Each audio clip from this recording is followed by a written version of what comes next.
dat kena, alay kena bekima, dat kena, desti to hanne kena, dat kena, kimi to kelvar kena, dat kena, lengeri, belgol fina, peyberi, çekecek fina serdi koya, ankalo, hangi boğazani, hayna vacı. Ha. Tamam. Oy min garibe, oy min garibe, kes nizane halim çi, kes nizane halim çi, serbandıma roniştine. Oy ilme garibe, lemen bükesem, lemen bebene min garibe. Lemen garibe, lemen bükesem, lemen bebene oy min garibe.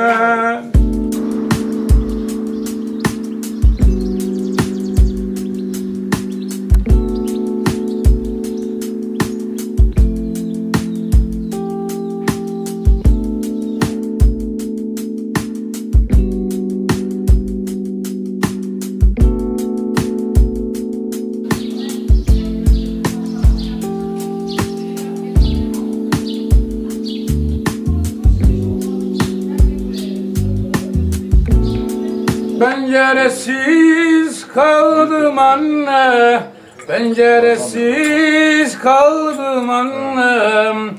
Uçutmam tel örgülere takıldı. Hani benim gençliğim nerede? Penceresiz kaldım anne, penceresiz kaldım anne. Açık kalmıyor hiçbir kapı. Hani benim sevincim nereden? Eğil'deki piknik alanını görüyorsunuz. Tekne turlarının da yapılmış olduğu bu alanda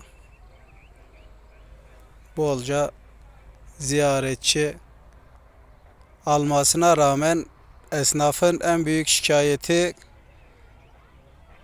Eğil'e ziyarete gelen veya bu piknik alanına gelen insanların erzağını kendileri getirmeleri ve Eğil esnafına hiçbir katkılarının olmadığından şikayetçiler.